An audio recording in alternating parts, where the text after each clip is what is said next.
बताता है कि जॉन अब्राहम काबिल अदाकार तो है ही, साथ ही कितना इल्म रखने वाला इंसान है।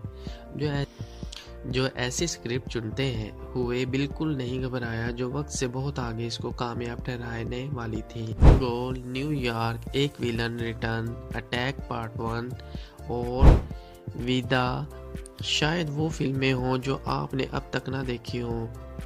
एक विलन रिटर्न को अर्जुन कपूर की वजह से हिट मिला और अटैक पार्ट 1 थिएटर में इसलिए ना चल सकी कि लोगों को ये सुपर ह्यूमन वाला कंसेप्ट पल्ले नहीं पड़ा, मगर दोनों फिल्में बहुत खूबसूरत हैं।